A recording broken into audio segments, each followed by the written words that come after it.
I've been thinking for a long time about how I want to structure this since there's so much of interest to discuss. So I figured for this look back exclusively, who am I kidding, I'll probably have to do this with the next Trilogy. I'll discuss each of the 3 games sequentially and holistically. This means covering the traditional story, characters, and functions respectfully as we progress this video. Thankfully, after completing each game, I did make some notes about my immediate thoughts, so I will be pulling from that to assist with me. 16-year-old Estelle and Josh depart Roland as junior bracers, hoping to learn more about the world and themselves. But little do they know that they'll never return as the same girl and boy they used to be. Because they spent all their money gambling in Rouen, baby.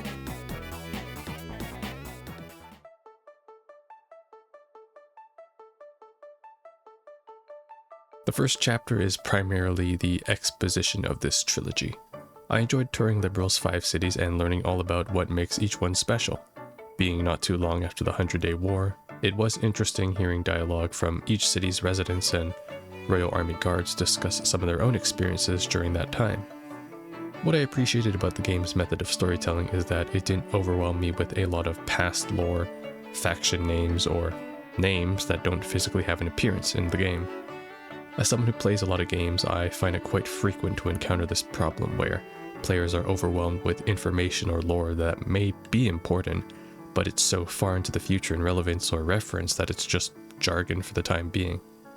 One thing I can say for certain is that this trilogy didn't suffer from that at all, as it does its best to show instead of tell. And if it's not telling at the moment, it probably will in the next game. That's at least how I found it. So what was shown in the first chapter? Well, a lot of political facts. The most outstanding was the differing national advantages. For example, Erebonia seems to be the most powerful country in regards to military might, but it uses rules of meritocracy and is a very divided country based on nobility and titles. And then there's Calvard, which seems to be even more divided and constantly under civil war or Jaeger occupation. So I guess Liberl seems pretty normal of a nation to be living in. In fact, I have to say, out of the trilogy, FC is still my favorite out of the 3. The internal political conflict being the main mystery with the intelligence division was incredibly compelling, and I liked how grounded the world was without involving too many supernatural elements that JRPGs tend to introduce near the end of the game. As for characters, there was very little establishment in FC. It makes sense since the first game is focused on the introduction of the world and personalities that you'll be journeying with in the future, not developing them at the moment. That being said, if you just play FC as a standalone, you can still appreciate each character and their respective motive for accompanying Estelle and Josh as they all join and leave the party as they meet up, which makes them already feel like actual characters, as they're not just permanent followers the moment they're introduced. FC also feels like a complete experience in and of itself due to the Intelligence Division arc having a formal climax and conclusion.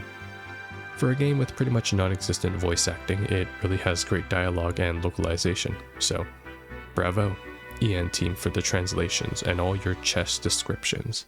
With that said, I'll close off this game with the functions available to you in FC. As you can already imagine, most side content is pretty much the same in each game. We got missable recipes, enemies, weapons, requests, what else? Oh, we also got hidden requests too. Yeah, there's a lot of time-sensitive content in not just this game, but all 3 chapters. However, most of it is unnecessary, if anything, only for completion. Out of all that, missing requests are probably the most annoying because these are actual pieces of content that you can permanently miss. Unless it's the monster elimination ones. Finally, we have the combat, which as you can imagine retains the same format in all 3 games. I've never been a fan of the combat system throughout this trilogy, but it is tolerable with the lack of enemies that are immune to basic attacks. FC had the hardest out of the 3, but it's no surprise since I had no levels to carry over, which no doubt gave me a sizable boost to the early games of both SC and the 3rd. My personal opinion aside though, there is quite a variety of build possibilities for each character, depending on what type of quartz you gave them. I'm sure quartz builds do matter in higher difficulties above the ones I played, but I found myself doing fine eventually as long as I kept up with the latest weapon and armor. Leveling and grinding was also unnecessary, due to experience gains having strict diminishing returns when you reach certain thresholds based on the enemy level. But that's all I got for FC. And I was pretty much hooked immediately into this franchise as the story was just so rich and compelling. And so I began SC shortly after. The second chapter continues immediately after the shocking ending of the first. After both Estelle and Shara tell Cassius that he's the worst dad in all of Zemuria, our heroine heads out of the country to train. Train in what? In gambling, baby. We're headed back to Rouen. Let's go.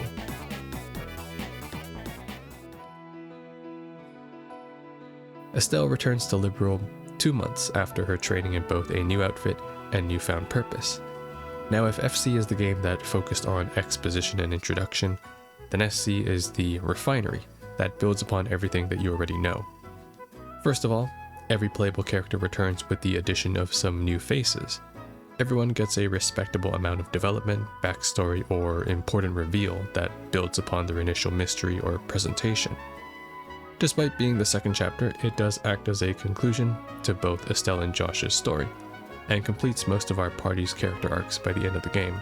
I found the story just as compelling as with Estelle once again doing another Liberl world tour. What I really enjoyed this time though is that you could really see her maturity and growth that she's made since FC.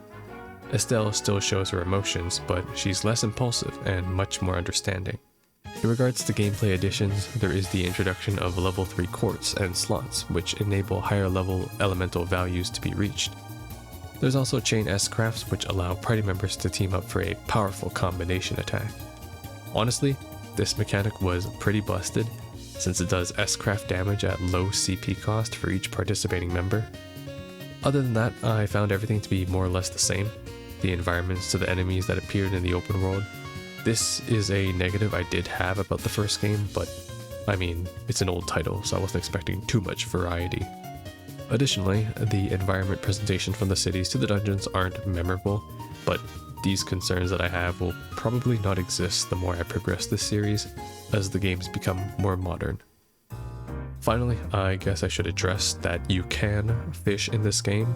The good thing is that you can pretty much ignore fishing entirely if you want, as it's not required for any request, and it's only, once again, for completion should you desire. Now, I've played my fair share of fishing minigames in JRPGs, but this one might be the most annoying and also obscure fishing system I've encountered. First of all, you can't buy bait until you literally catch the hardest fish in the game, which means that you have to get your supply of bait from enemy drops.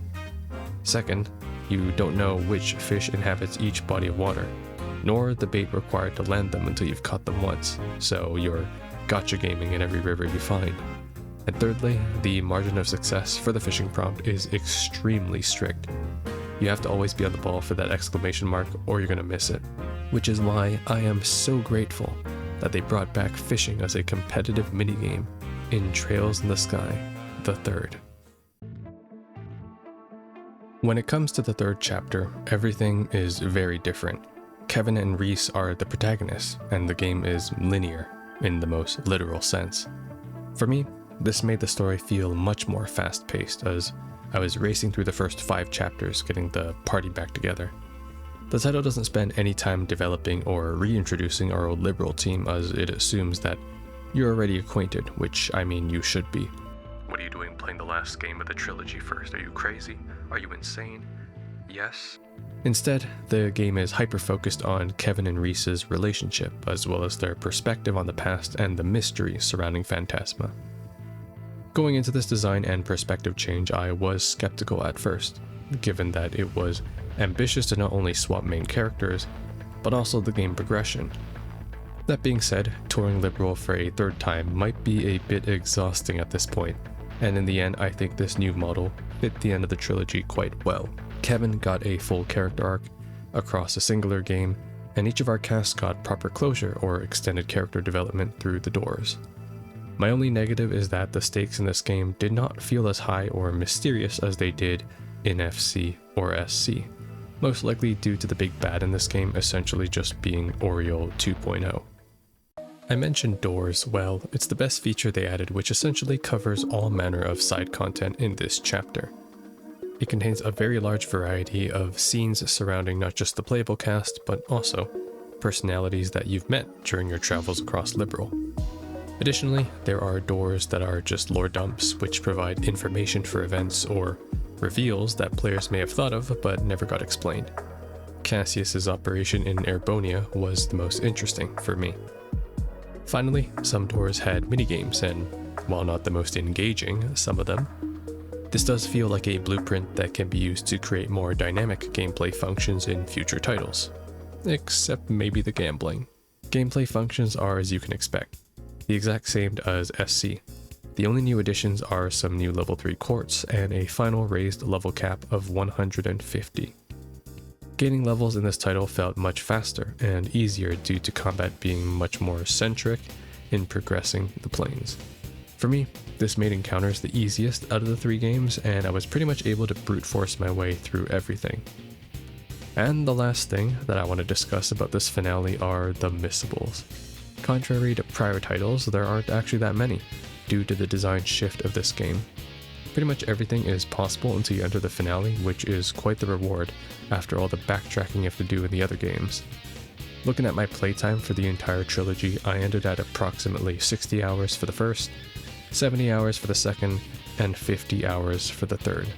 This is after replaying all 3 games to perfection in my own time, which almost gave me 200 hours of total entertainment. And that's going to have to be it for the Trails in the Sky trilogy. I am so glad I finally started this series, as the amount of titles in it is intimidating to begin with, but I got the ball rolling this time. I plan to play at least one arc every year, which means that for 2026, I will do my best to do Zero, Azure, and Nayuta, the spin-off, just so that I can cover an equal amount of titles that I did this year. I hope you enjoyed Liberl as much as I did. Who knows where the next trail will lead us to, but wherever it is, I know I'll have one hell of a time.